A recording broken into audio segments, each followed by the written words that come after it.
Pagsapit ng alas 10:30 ng gabi at tigil operasyon na yung mga tren ng LRT. Ito ng truck na ito yung pumapalit na bumabiyahe dito sa Riles para magsagawa ng kanilang maintenance operation.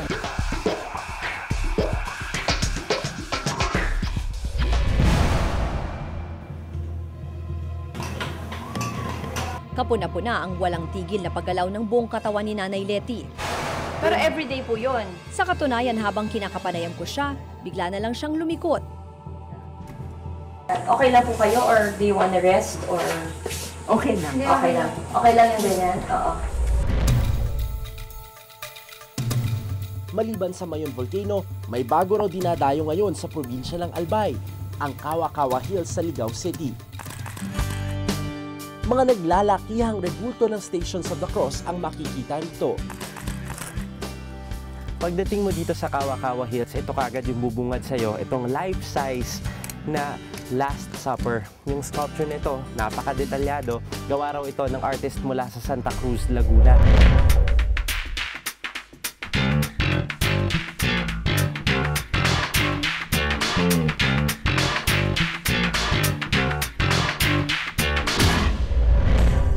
Hi, Jamie.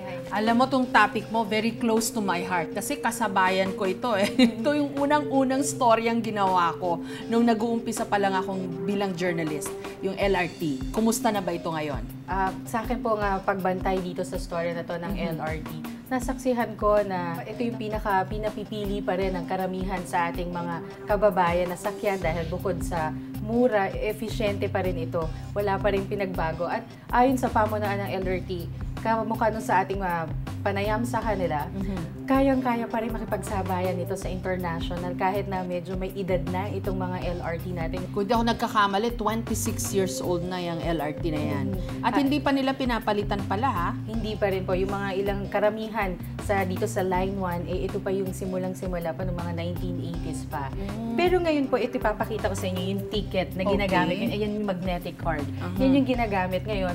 Sinimulan kong gamitin yan noong 2001. Okay. Pero kung natatandaan nyo po, ito yung tokens. Ito yung nakita ko nung bago pa lang yung LRT. Test run pa lang nila. Eto na, token. Yan na, token. Pang-museum na ito ngayon. Parang mga coach din ng LRT, no? Kaya ba panay-panay ang abirya para magandang tingnan natin itong isyong ito? Kung kumusta na ba ang LRT at ang mga pasaherong dito umaasa. Mga kabrigada, panoorin po natin ang kwento ni Jamie Santos.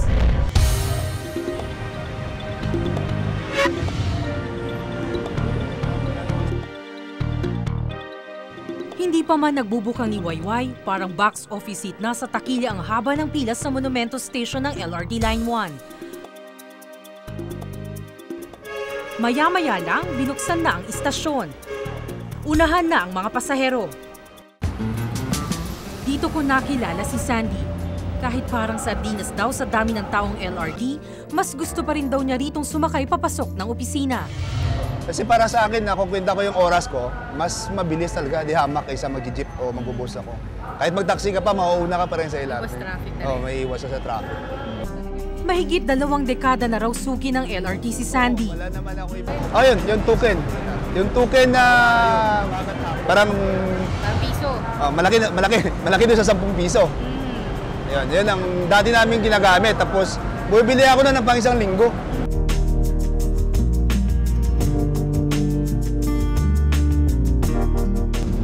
Simula ng buksan ng LRT ang kanilang operasyon noong taong 1984, parami na ng parami ang sumasakay dito. Sa katunayan nga, umabot na ito ng 250,000 kada araw. Bilis, tapos para makarating agad sa bahay. Yun po. Iwas traffic. Opo, iwas traffic. Ma'am, bakit po kayo sumasakay sa LRT? Para po hindi ma-traffic kasi may makasamang bata, hindi mainit sa Mas kumbinyente po. Si Mang Ronnie naman, isa sa mga teller sa Monumento Station. 1985 pa lang daw, nagtatrabaho na siya sa LRT. Kung tawagin kami, token vendor, gano'n. Saka ang trabaho noon, mabigat. Hindi sa mapagod, mabigat magbitbit ng token. Malaki raw ang utang na loob niya sa LRT. Dito nakatapos yung mga anak mo. Ngayon magtatapos naman yung bunso ko. Graduating sa 26 sa UP Los Baños. Eh siyempre kuwan na sa life. Habang buhay ko na itong kuwan buhay yung dito sa LRT. Parang mahal na talaga. Ngunit sa nakalipas na mga buwan, ang linya ng tren na bahagi ng pang-araw-araw na buhay ng mga taga-Metro Manila, tila tinamaan ng sunod-sunod na kamalasan. Nitong 28 ng Marso, umusok ang likurang bahagi ng tren sa may UN Avenue Station, dahilan para magkagulo at masugatan ng 4 na pasahero. Technical malfunction daw ang pinagmulan ng usok mula sa gulong na bakal ng tren.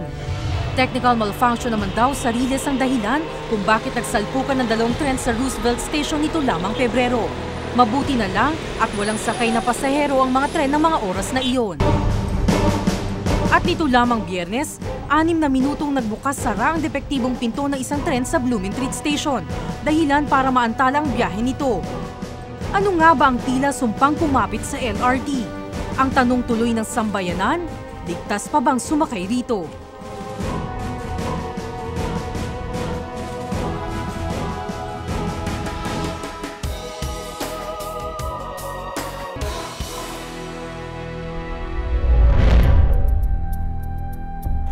Para sa maintenance crew ng LRT Line 1, hindi naman daw sila nagpapabaya. Pagsapit ng alas 10:30 ng gabi at tigil operasyon na yung mga tren ng LRT, ito ng truck na ito yung pumapalit na bumabiyahe dito sa Riles para magsagawa ng kanilang maintenance operation. Ngayon, sasama tayo sa kanila, papunta doon sa location na lilinisin nila. Pero bago tayo makasama sa kanila, kailangan muna nating isuot itong mga reflectorized vest na tulad nito, kasama yan sa safety precautions na pinapatupad nila.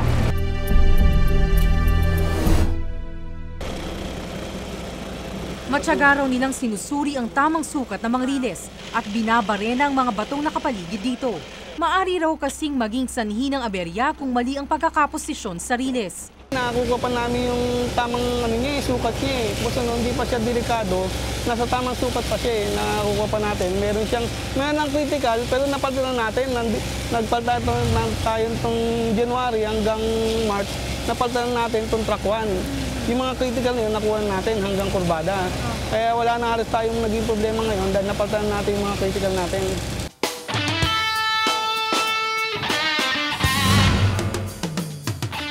Pati yung mga bakal na gulong ng tren, chine-check din nila. Sinusukat ng pagkabila, diagonal para malaman po kung nag-back po siya o hindi. Meron po kami standard na sinusunod na bilog para katulad doon ng riles, mini-maintain po yan sa taas, sinusukat din. Para masiguro rin daw na smooth sailing at takbo ng mga tren, gabi-gabi nilang nilalangisa ng mga riles nito. Ang mga coach naman, pinapasok nila sa isang washing area para linisin ang labas ng bahagi nito. Sabay igagarahe pabalik sa kanilang himpilan sa Pasay. Ang control and monitoring room na ito ng LRT ang nakatoka para siguraduhing maayos at ligtas ang biyahe ng mga tren. Ang kwartong ito ang kumokontrol sa takbo at bilis ng bawat tren. Ito pong kulay green, ang ibig pong sabihin nito ay pwede nang dumaan ang tren at wala pong balakid dito, free. Ito pong kulay red, ibig sabihin hindi po maaaring daanan dahil mayroon pang tren na nasa estasyon. Okay.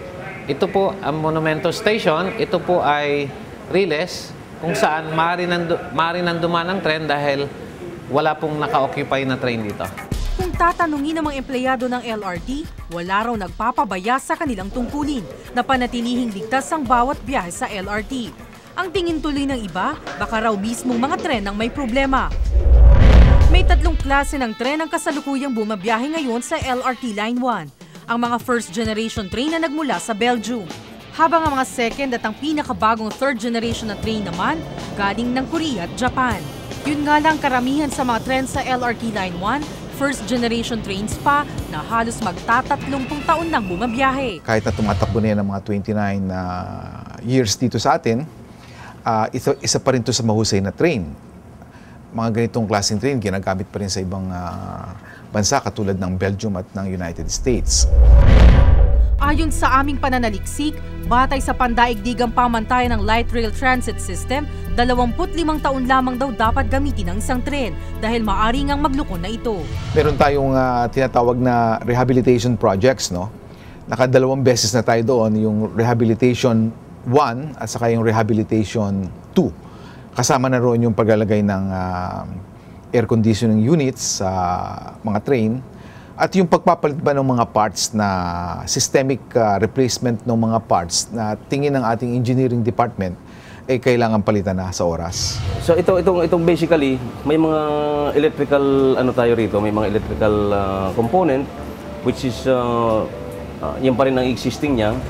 Pero doon sa ilalim may mga na-modernize tayong mga equipment. Minodernize natin para matugunan ang maging globally competitive pa rin tayo. Merong 139 na coach o 31 na tren ngayon ng LRT. Ngunit may ilan ditong pansamantala raw na hindi gumagana.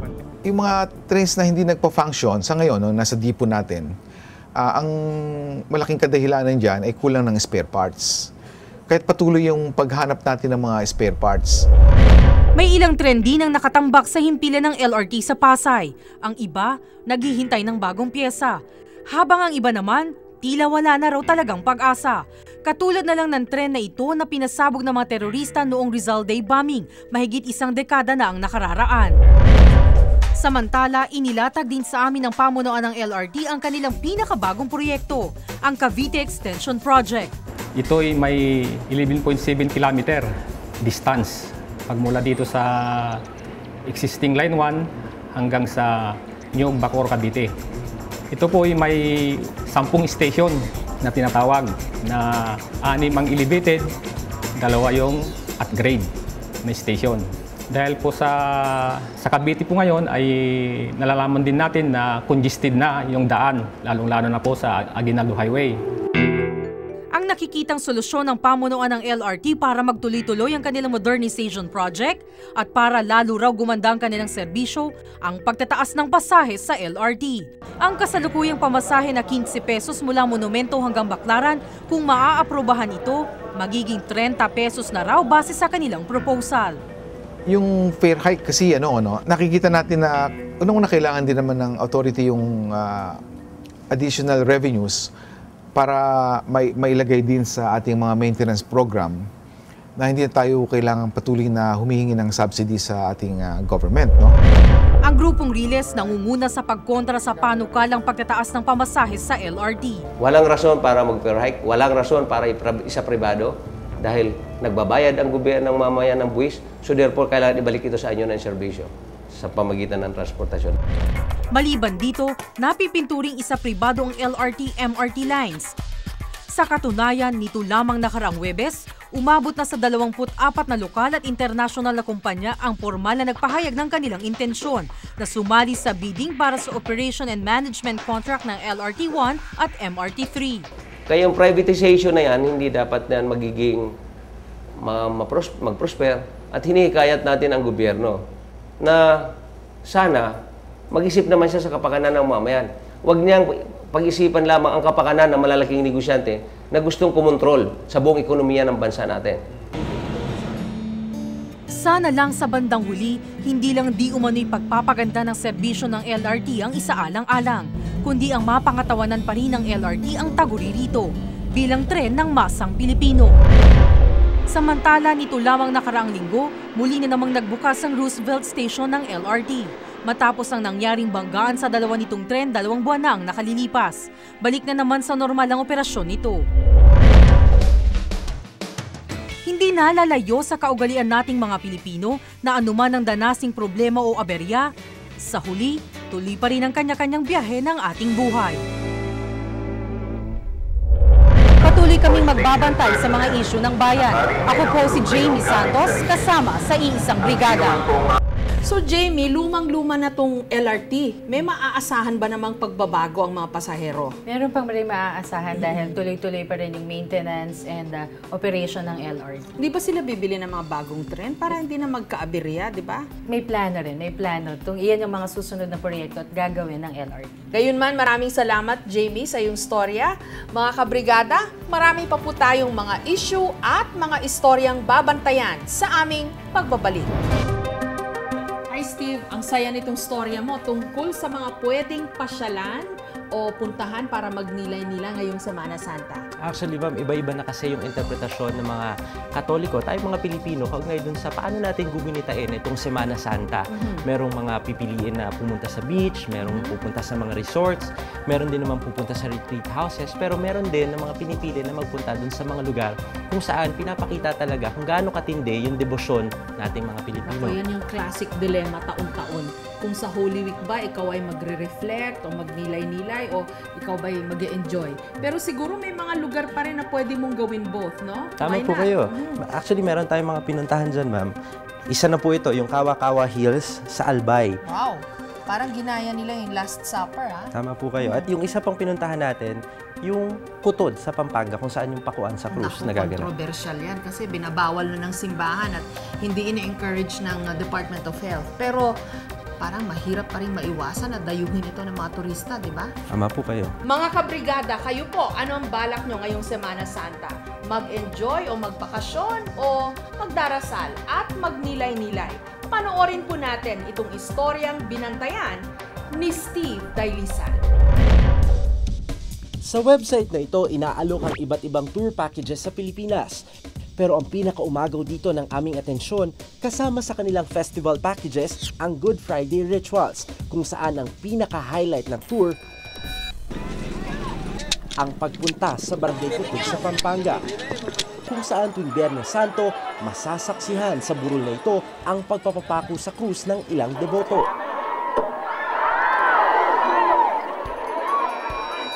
May iba pang kasama sa tour package katulad ng pagpunta kinabukasan sa Clark Air Base at pagbe-birdwatching sa Candaba. Ang nag-offer ng tour na ito, ang travel agent na si Marie Flor. Based din kasi sa request nila. Kasi we accept also mga special request ng client pag nag-i-inquire sila sa amin. Siguro gusto nila makipag-participate. Pupunta sila doon, sobrang init, diba? Sobrang crowded. At they will spend also time and travel to go there. Sa amin ngayon, it's all included, like fuel, toll fees, tapos yung hotel, so pati airport pick-up pag dumating sila, 25 for 2 na yun. Maging sa website ng Department of Tourism, kasama sa tila pinopromote nila ang ginagawa ngang kakaibang sinakulo sa Barangay Kutod. It promotes itself, kumbaga. Kasi marami ng tao nakakaalam nito eh. At bukod tangi din naman to sa buong mundo, hindi lang sa Pilipinas, na makakita ang mga tao ng nagpapako sa sarili sa cruise. Ang katotohanan nga niyan, sa taong ito, muling naglabas ng pahayag ang Catholic Bishops' Conference of the Philippines o CBCP na mariin nilang kinokondena ang mga ginagawang pagpapapako sa krus sa Kutod. Ito po ay hindi naman hinihingi ng simbahan. Ang hinihingi lamang ay yung pagbabagong buhay. Makalipas ang 49 na taon na sinasagawa ang tradisyong ito, hihinto na nga kaya ang mga nagpapapako sa krus sa Pampanga?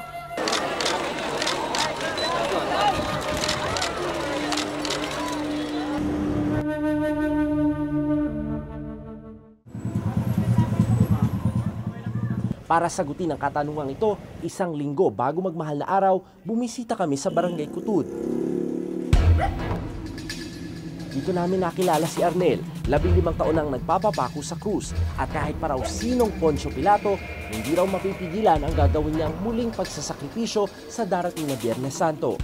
Hindi namin yan, basta sa amin. Walang kumukon. Tuloy namin.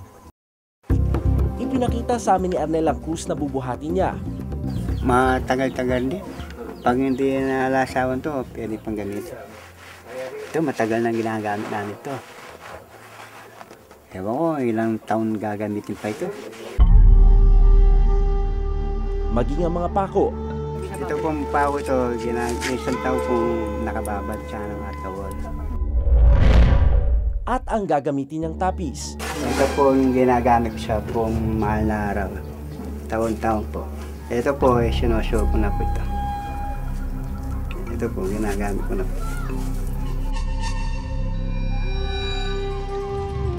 Dati rin daw nagpapapako sa krus ang ama ni Arnel. Ngunit nang pumanaw ito noong 1997, tila siya na rawang sumalo sa kaugaliang ito. Nanay ko, tatay ko, kapatid ko, anak ko, asawa ko, siyempre nagkasakit. Yung iniisip namin. Parang gagaling naman. Hindi na mapigil to kasi katutubo namin to eh. Sinabi rin ni Arnel na walang bayad ang ginagawa niyang pagpapapako sa krus. Aminado si Arnel, minsan na rin daw siyang nalagay sa balag ng alanganin nang minsang magkamali lang pukpok sa kanyang kamay ang isa sa mga gumanap na Hudyo. Natamaan ng buto sa konting ugat. Tapos yun, namagaw ang kamay ko. Tapos tinay siya sa loob. Ang gumaganap naman na hestas na si Victor, aksidente na rin tinamaan ng pako ang ugat sa kanyang kamay. Tinamaan ako rito. Dumaplis do sa litid, dito. Nung pagkano gumanon yung kamay ko, ang ginawa doon sa ospital, binuksan to, tinay do sa loob para dumiretso ulit. Pero kahit anong sakit, handa raw tiisin ni Victor para raw mahugasan ang kanyang mga kasalanan. Wala rin daw siyang pakialam kung kontra rito ang simbahan. Hindi ko ititigil. Kung magagalit siya sa akin, ayun pare, magagalit din ako sa kanya. Kasi hindi naman kami nakikialam sa simbahan eh. Pare-parehas namang Katoliko. Subalit kung nga mga doktor ang tatanungin, delikado ang panatang ito ng mga taga-Hudud. Ang mga komplikasyon na nakikita natin dyan, una-una yung pag-transmit na infection like mga tetanus, ganyan. Yun, napaka-delikado nun, lalo na pag nagkaroon na tayo ng infection sa dugo. At the same time, sa kamay, kung papapako naman sila, yung danger ng tamaan yung mga struktura sa kamay tulad ng buto. Taong 1962 raw ng isang faith healer nagsimulang magpapako sa krus habang ginaganap ang Via Crucis sa Pampanga. Simula noon, marami na ang sumunod sa kanya at tila ginawa na itong panata. Nang araw na yon, sinisimulan na rin ayusin ng lokal na pamahalaan ng Barangay Kutod ang tinatawag nilang burol, ang lugar na pagdarausan ng pakuan. Ito mga 2 hectares to. Ito nung taon-taon na ginagamit namin. Ito sa baryo namin, minana na po namin sa ninuno namin yan. Kumbaga, tradisyon na namin to. Para sa ilang residente ng Barangay Kutod, pagkakataon ito para kahit papano'y magkaroon ng dagdag barya. Si Noli kumikita sa mga ginagawa niyang burulyos o yung pinapalo sa likod ng mga nagpapadugo. Ito, gawa na lahat ng ito. Ready nang ibenta doon sa burol. Pinakamatas na bentahan namin, 300. Pinakababa, 200. Lahat-lahat na pati punan, 7,000 gano'n. Maging ang mga tindera ng kakanin, inaabangan na rin ng Kwaresma. Magkano po bentahan niyo po? 2,000, gano'n. Minsan, 1,500. Walang dudang may grasyang hatid para sa mga taga-Kutod ang taunang pag-alala nila ng Semana Santa. Parte ng ating kultura ang paggunita sa paghihirap, pagkamatay at pagkabuhay ni Kristo. Ngunit may iba pa rin naman daw paraan para gunitain ng mahal na araw nang walang nasasaktan. Maliban sa Mayon Volcano, may bago raw dinadayo ngayon sa probinsya ng Albay. Hindi lang ng mga turista kundi maging ng mga namamanata, ang Kawa-Kawa Hills sa Ligao City. Mga naglalakihang rebulto ng Stations of the Cross ang makikita rito. I used to come here when I was a boy, and then later on, after I finished my term as governor, I started to come up here again. I was looking for things to do, no? And I always was impressed about the place. Always, parang it had some feeling of conquest every time I went up. You know, it's a conquest. When I get there, parang, mapakakapagod, pero it's so good to be up here. Pagdating mo dito sa Kawa-Kawa Hills, ito kagad yung bubungad sa'yo, itong life-size na Last Supper. Yung sculpture nito, napaka-detalyado. Gawa raw ito ng artist mula sa Santa Cruz, Laguna, na si Honrado Balubayan. Yari ito sa konkreto, pero makikita niyo naman yung pagkakagawa dun sa detalye ng mga mukha ng mga disipulo ni Jesus. Kuhang-kuha. Ilang araw bago ang Holy Week, marami nang umaakyat sa Kawa-Kawa Hills. Wala rin daw kasi itong entrance fee. Ito, sisimulan na natin yung pag-akyat dito sa Kawa-Kawa Hill. Sabi nila, mga 15 to 30 minutes na lakaran daw ito. Pero pagdating mo sa taas, sulit na sulit kasi napakaganda ng tanawin at saka along the way, nakakapagnilay-nilay ka pa.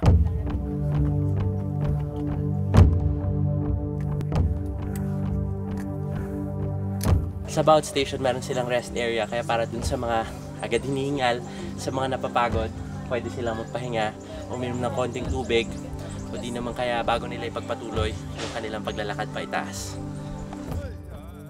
Pagdating ko sa 5th station, nakilala ko ang 72 anyos na si Zenny. Hindi niya iniinda ang tarik ng bawat hagdan. May particular intention kayo na pinagdasal while going up there?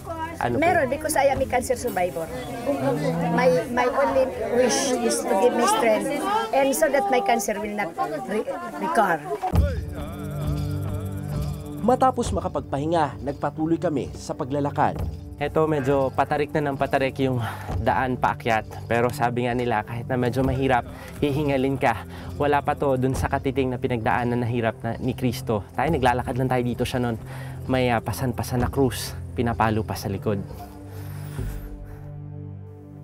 Pagdating namin sa tutok, agad napawi ang aking pagod. Ngunit wala pa pala kami sa kalahati ng Via Crucis. Finally, matapos yung 15 hanggang 20 minutong paglalakad natin, nandito na tayo sa sentro nitong Kawa-Kawa Hill. Makikita nyo, kaya siya tinatawag na Kawa-Kawa dahil para siyang kawa. Yung gitna niya ay flat surface. Nakakalimang stasyon pa lamang tayo. Meron pa tayong 9 na stasyon na pupuntahan. Bawat piraso ng rebulto sa Stations of the Cross, mano-manong binuhat at inilagay sa kanyang pwesto. Sa katunayan, inabot ng halos mahigit 1 taon bago na kumpleto ang mga ito. Andito na tayo sa 10th station kung saan nakapako na si Jesucristo dito. Tila daw ba naulit yung eksena sa Biblia? Nung pagkamatay ni Jesus, kumulog at kumidlat. Nung nakarang taon, kumidlat din daw dito at tinamaan yung ulo nitong Romano na to. Nahagip din daw yung paa ni Jesus pero naisaayos na ito kaagad. Bago ko matapos ang Via Crucis, nakilala ko ang mga batang ito mula sa Legazpi. Taon-taon daw silang bumibisita sa Kawa-Kawa Hills. Sacrificing kuya, yung pagbigay ng time kay Lord sa mga time na naglalaro lang kami, pa-happy-happy. Kaya nagbigay din kami ng oras para sa Diyos by doing this. Makalipas ang halos 2 oras na pag-akyat sa burol, narating ko na rin ang tulong istasyon. Kahit may mga pagkakataong gusto ng sumuko ng aking katawan, iniisip ko na lang, wala pa rin ito sa kalingkingan ng mga paghihirap ni Kristo. Ano man daw ang ating pamamaraan sa paggunita ng mahal na araw, saan man daw natin ito gawin? Ang pinakamahalaga, isa puso natin ang hirap na dinanas ni Kristo para sa ating kaligtasan. Para kung sakali makalimot tayo sandali, agad nating mababalikan ang tunay na dahilan kung bakit mahalaga ang Semana Santa sa pagganap ng ating tungkulin bilang isang Katoliko. Tutal ang gampanin ito rin naman daw ang higit na nakakapagpatibay pa sa pagiging makadiyos nating mga Pilipino. Patuloy na magbabantay sa mga isyu ng bayan. Ako po si Steve Dailisan, kasama sa iisang brigada. So Steve, foregone conclusion na meron na namang magpapapako ngayong taon. Kaya po yan, actually, yung mga turista, yun yung hinahanap na rin pagpupunta sila sa Putod, yung aktual na pagpapapako sa krus. Naku, kahit na may mga warning ng simbahan at Department of Health, no? Pero parang hindi mo pa rin talaga mapigilan, lalo na yung pagpapakita ng panata nitong ating mga kababayan sa Pampanga. Maraming salamat, Steve Dailisan. Mga kabrigada, marami pa po tayong mga isyung babantayan sa aming pagbabalik.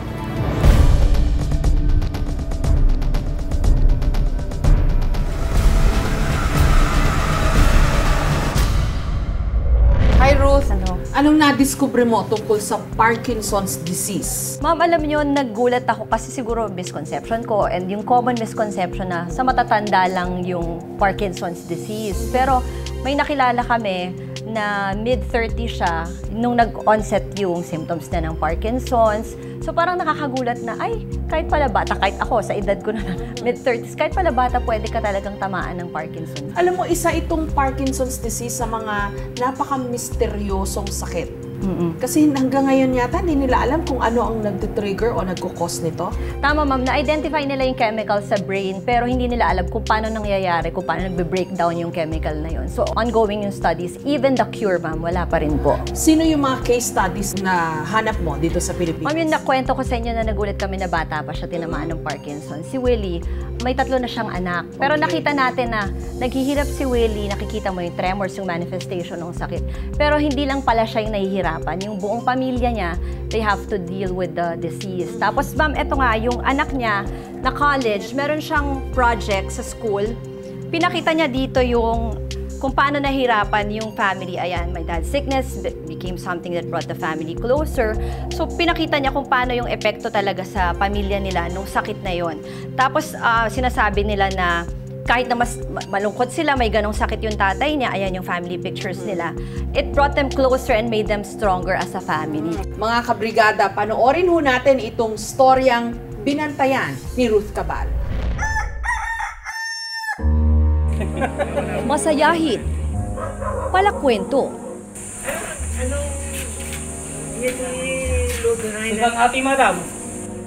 at punong-puno ng buhay. Ganito ko nakilala ang 68 taong gulang na si Nanay Letty. Hindi mo akalaing may mabigat na karamdaman pala siyang iniinda.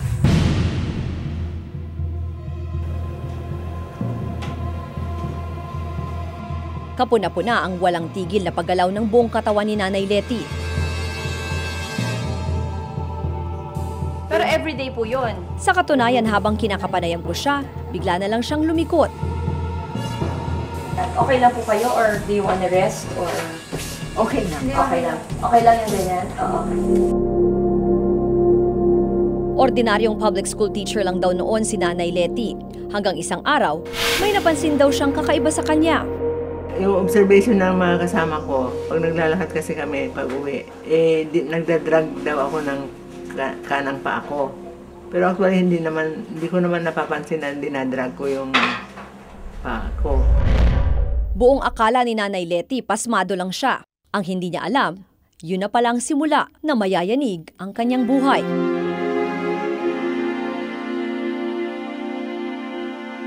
Hanggang lumala ang panginginig ng katawan ni Nanay Letty. Dahilan para huminto na siya sa pagtuturo. Yung pagsusulat ko sa blackboard, halos hindi ko na mahawakan yung chalk at nagtitremble na yung kamay ko. Nang magpasuri si Nanay Letty sa mga espesyalista, dito na niya natuklasan na may Parkinson's disease pala siya. 10 taon na ngayong pinapahirapan si Nanay Letty ng sakit na ito.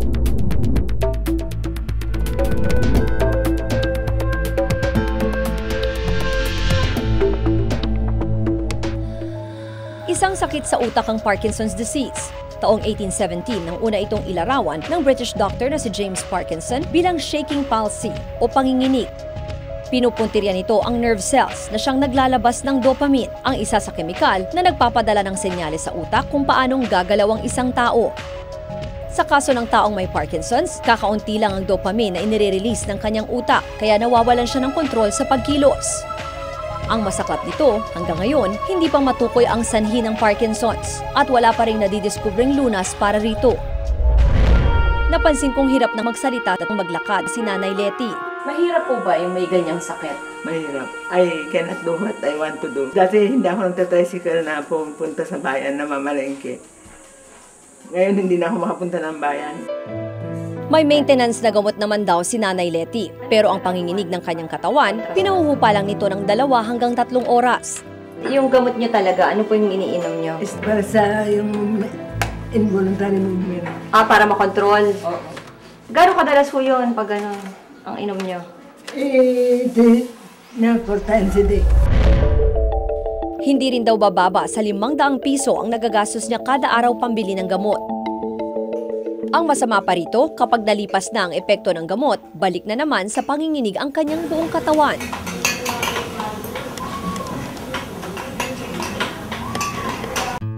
20 taon ng byuda si Nanay Letty.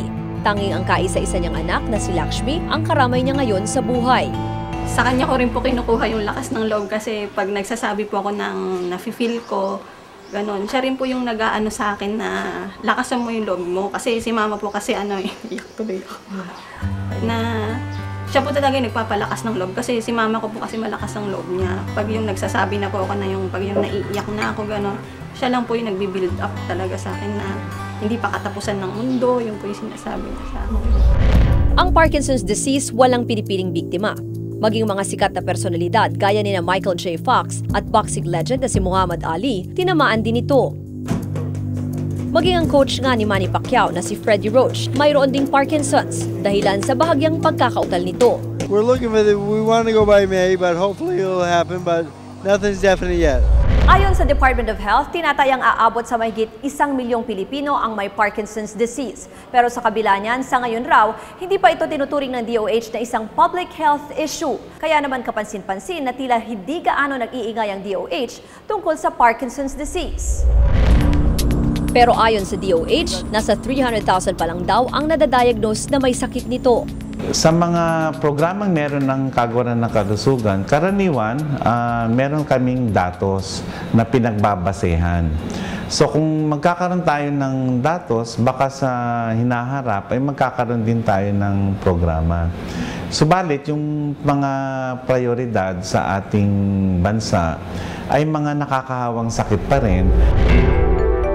Taong 2007, isang panukalang batas ang inihain ni Senador Manny Villar na naglalayong palawigin ang kaalaman tungkol sa sakit na Parkinson's. Pero makalipas ang 4 na taon, patuloy pa rin itong nakabinbin sa Senado. Kaya naman mga doktor na lang ang nagpapalaganap ng impormasyon tungkol sa sakit na ito. Parkinson's disease, it starts off with some movement problem. Isa na rito si Dr. Raymond Rosales. Bilang paggunita sa World Parkinson's Day noong April 11, isang press con ang kanyang pinangunahan kung saan tinalakay ang kakulangan sa kaalaman sa sakit na Parkinson's. Because I'm seeing my patients. I'm seeing the difficulties of my patients. I'm seeing how their quality of lives are affected. How their families, their caregivers are having difficulties. And also I'm seeing patients who are doing very well. And I thought, what about our kababayans who may not have this chance to be given treatment? Matatanda raw ang kalimitang tinatamaan ng Parkinson's. Gayunpaman, may maliit na porsyento pa rin na maaaring tamaan ito ang mga may edad 50 pababa. Kagaya na lang ng 44 anyos na si Willie. 36 years old lang daw siya nang ma-diagnose na meron siyang Parkinson's. Hindi raw niya akalain na tatamaan siya ng ganitong uri ng sakit. Sa kabila nito, pinipilit pa rin niyang mamuhay ng normal. Inabutan ko pa nga siyang nag-gym.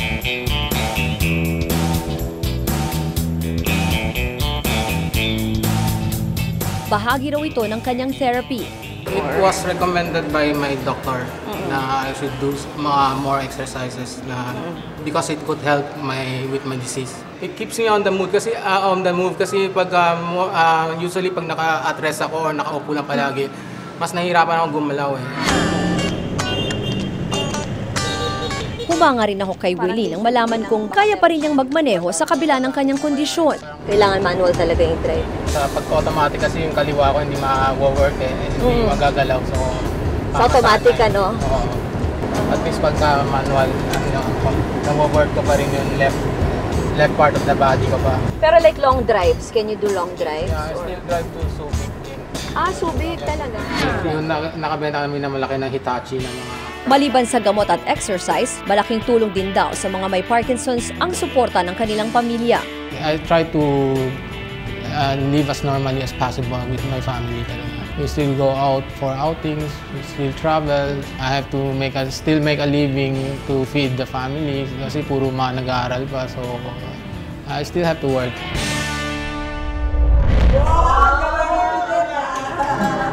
Sa mga group discussion tulad nito, malayang na pag-uusapan ng mga may Parkinson's ang kanilang pinagdaraanan. I was very active in my younger days. I used to be member of the varsity team. Soccer.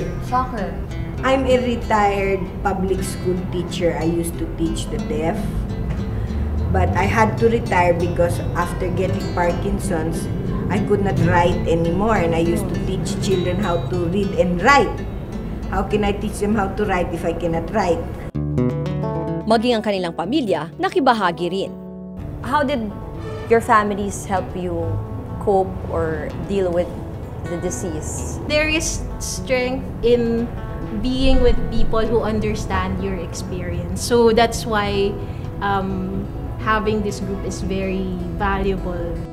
Sa sandaling ito, tila ba pansamantala nilang nakakalimutan ang kanilang mga dinadala. Habang daan-daang libong mga Pilipino ang nagdurusa sa Parkinson's disease, may ilan pa rin katulad ni Nanay Letty at Willie na larawan ng katatagan na kahit pa tila niyayanig na ang kanilang mundo, hindi pa rin sila nagpapatalo. My primary consideration was yung family ko. So that pushed me to move on. I have to still continue on with my normal life as much as possible for my family's sake. Ang inisip ko lang someday, somehow, meron cure diyan. Within the span of my lifetime siguro, yun ang alam ko. May hope pa, yung pag-asa pa ako na magagamot yung akin. Higit pa sa suporta ng kanilang mga pamilya, hiling rin ng mga taong may Parkinson's disease ang pag-unawa at pag-alalay mula sa kanilang komunidad at sa gobyerno para mapaintindi ang Parkinson sa mas nakararami at makatulong na rin sa sarili nilang laban sa isang sakit na hanggang ngayon wala pa ring lunas. Patuloy na magbabantay sa mga isyu ng bayan. Ako si Ruth Cabal para sa Iisang Brigada.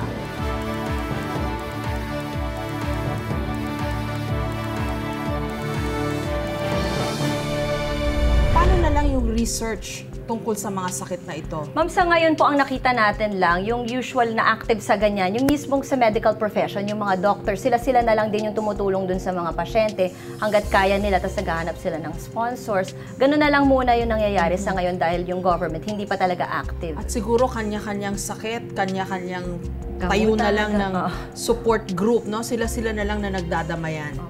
Maraming salamat, Ruth, sa iyong istorya. Mga kabrigada, marami pa po tayong mga istorya at isyung babantayan sa aming pagbabalik. Maraming mga issue sa ating lipunan na madalas ipinagkikibit-balikat lang natin. At kapag nagkaabirya, saka pa lang natin susuriin ang punot dulo ng problema. Sana lang, hindi pa huli ang lahat para tayo'y kumilos at makagawa ng paraan. Ngayong Semana Santa, isama sana natin ang mga bagay na ito sa ating mga pagninilay-nilayan. Ako po si Jessica Soho, kasama ang sambayanan sa Iisang Brigada.